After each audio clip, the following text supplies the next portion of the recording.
Assalamualaikum warahmatullahi wabarakatuh. Nama saya Nur Rofiah, NIM T2017-1114. Saya kelompok 2 di sini akan membahas mengenai laporan penelitian tindakan kelas. Saya sudah membawa contoh tentang sistematika penulisan laporan penelitian tindakan kelas.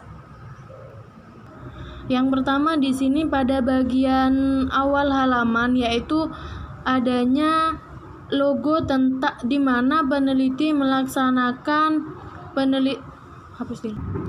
Pada bagian pertama di sini terdapat logo yang melambangkan tempat pendidikan yang diampu oleh sang peneliti. Kemudian selanjutnya di sini juga terdapat judul laporan penelitian yang akan dilaksanakan oleh peneliti, yaitu penggunaan metode diskusi untuk meningkatkan hasil belajar IPA pada siswa kelas 4 SDN Sambi 4 tahun pelajaran 2009-2010.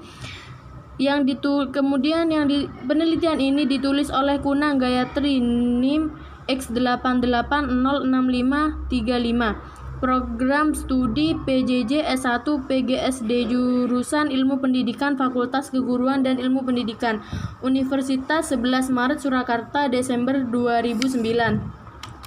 Pada halaman selanjutnya yaitu berisi halaman pengesahan laporan akhir penelitian tindakan kelas yang di dalamnya tercantum tentang judul penelitian, mata pelajaran atau bidang kajian yang sedang diteliti, ketua peneliti yaitu orang yang melakukan penelitian, kemudian tentang lama penelitian dan biaya yang diperlukan ketika dalam masa penelitian. Di sini juga adanya keterangan mengetahui yaitu kepala sekolah tempat peneliti melakukan penelitiannya dan juga mengetahui dekan, pembantu dekan 1 yaitu guru atau dosen yang mengetahui tentang penelitian yang dilakukan oleh peneliti. Kemudian selanjutnya yaitu halaman persetujuan. Di sini juga terdapat persetujuan yaitu dilakukan oleh dosen pembimbing dan juga supervisor. Yang selanjutnya yaitu abstrak, di mana abstrak sendiri merupakan gagasan pokok yang di sini juga terlampir atau tercantum bahasan dari latar belakang hingga kesimpulan.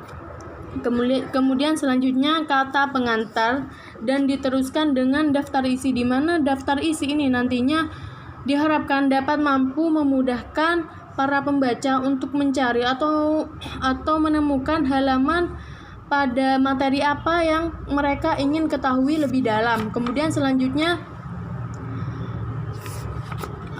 daftar tabel, di mana daftar tabel di sini terdiri dari 6 tabel: data nilai ulangan harian siswa siklus 1, pengelompokan nilai siklus 1 hingga perbandingan nilai ulangan harian siklus 1 dan siklus 2. Kemudian juga terdapat daftar gambar dan yang selanjutnya yaitu daftar lampiran.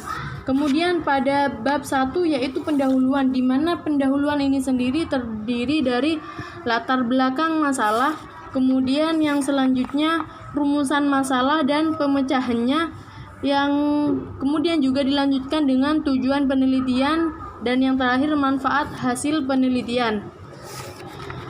Kemudian pada bab 2 yaitu tentang kajian pustaka, di mana kajian pustaka ini merupakan penanggung-jawaban terhadap kata pustaka yang digunakan oleh peneliti dalam penelitiannya. Seperti pada kajian pustaka ini, yang pertama yaitu pengertian hasil belajar, yang kedua yaitu faktor-faktor yang mempengaruhi belajar, yang ketiga jenis-jenis belajar, yang selanjutnya pengertian metode diskusi, dan yang selanjutnya adalah hakikat ilmu pengetahuan. Di sini dijabarkan tentang bagaimana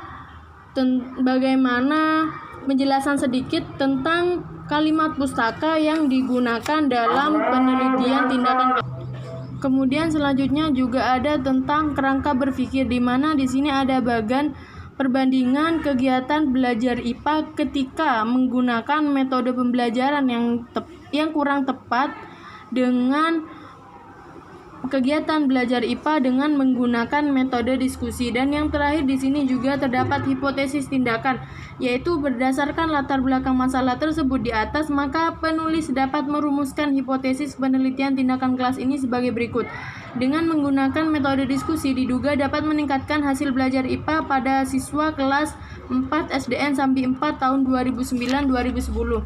Kemudian pada bab 3 yaitu pelaksanaan penelitian, di mana di sini berisi tentang alokasi dan waktu penelitian, juga berisi tentang subjek penelitian dan objek penelitian, metodologi penelitian, dan juga di mana kemudian pada metodologi penelitian ini poin pertama yaitu tentang sumber data, yang kemudian dilanjutkan dengan teknik pengumpulan data, dan yang ketiga teknik analisis data, yang keempat indikator kerja, dan yang kelima yaitu prosedur penelitian atau langkah-langkah penelitian tindakan kelas, di mana teknik penelitian tindakan kelas ini dapat dilakukan dengan beberapa siklus, di mana apabila siklus yang pertama dilakukan dan dianggap atau dirasa kurang cukup maksimal, maka bisa dilakukan siklus yang kedua, di mana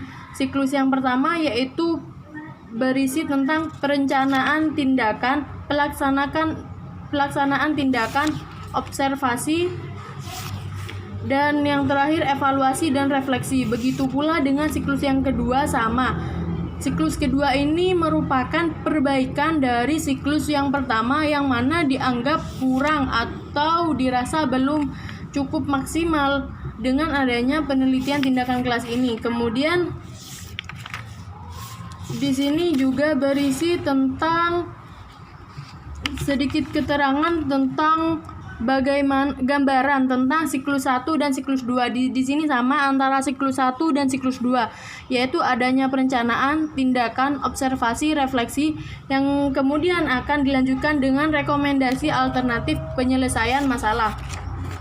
Kemudian selanjutnya bab keempat yaitu hasil penelitian dan pembahasan, di mana di sini sudah merupakan kelanjutan, maksudnya tujuan yang sebenarnya ingin dicapai oleh peneliti dalam penelitian itu. Yang pertama yaitu poin A, hasil penelitian, di mana di sini berisi tentang perencanaan tindakan, yang kedua pelaksanaan tindakan, yang ketiga observasi, dan yang keempat refleksi. Di sini juga dilampirkan tentang tabel data nilai ulangan harian siswa siklus 1, kemudian juga tabel 2 nilai siklus 1 mata pelajaran PAI kompetensi dasar, menjelaskan hubungan antara struktur akar tumbuhan dengan fungsinya.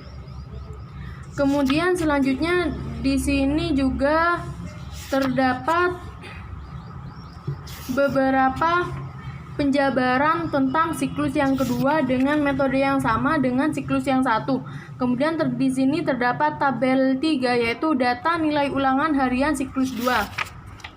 Juga terdapat tabel pengelompokan nilai siklus 2, di mana di sini terdapat penjabaran bahwa jadi jumlah siswa yang sudah tuntas ada 27 anak 96,43%, dan yang belum tuntas ada 1 anak 3,57%, yaitu di mana hasil ini dilakukan atau setelahnya ada penilaian yang dilakukan oleh sang peneliti ketika sudah melakukan siklus 1, membandingkan antara siklus 1 dengan siklus 2. Kemudian selanjutnya pada poin B yaitu pembahasan data siklus. Pada diagram 3 terdapat mengelompokkan nilai siklus.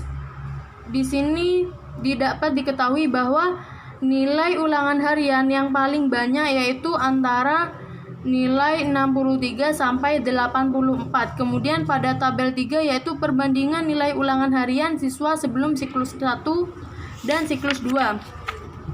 Di sini juga dijabarkan jelas tentang berapa nilai yang diperoleh oleh siswa pada siklus 1 dan siklus 2. Pada diagram 4 pengelompokan nilai siklus 2. Pada tabel 5 yaitu perbandingan nilai ulangan harian siswa siklus 1 dan siklus 2. Di sini juga terdapat nama siswa yang diteliti dan juga perolehan nilai pada siklus 1 dan siklus 2. Kemudian di sini juga sudah dijabarkan, yaitu berdasarkan hasil pengamatan dan hasil evaluasi pada pelajaran IPA dengan materi pokok bagian-bagian akar pada tumbuhan, sudah ada peningkatan lagi, di antaranya siswa lebih semangat dalam pembelajaran, siswa lebih kreatif karena didukung alat peraga yang memadai.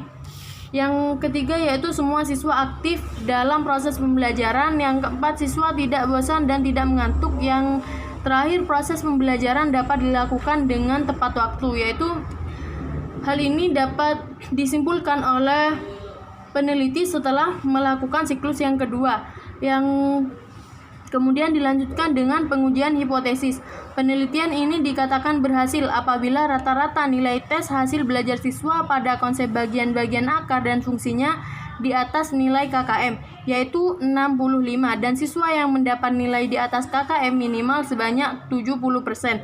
Pada akhir siklus 2 diperoleh data rata-rata hasil belajar siswa 88,9, dan jumlah siswa yang sudah tuntas ada 27 anak, yaitu 96,43%, dan yang belum tuntas 1 anak, 3,57%. Jadi berdasarkan data pada siklus kedua, penelitian tindakan kelas ini dikatakan telah berhasil. Kemudian pada bagian bab 5, yaitu di sini berisi kesimpulan dan saran, yaitu simpulan tentang penelitian yang telah dilaksanakan. Dapat ditarik kesimpulan bahwa dengan menggunakan metode diskusi dapat meningkatkan hasil belajar IPA siswa kelas 4 SDN Sambi 4 tahun pelajaran 2009-2010. Dan di sini juga berisi saran yang diajukan oleh seorang peneliti bagi guru dan juga para siswa, dan juga tidak luput bagi sekolah. Kemudian selanjutnya yang terakhir yaitu di sini berisi daftar pustaka, yaitu rujukan atau referensi yang dijadikan landasan teori oleh peneliti ketika membuat laporan penelitian tindakan kelas. Sekiranya hanya ini yang dapat saya jelaskan mengenai sistematika laporan penelitian tindakan kelas. Semoga bermanfaat. Akhirul kalam, wassalamualaikum warahmatullahi wabarakatuh.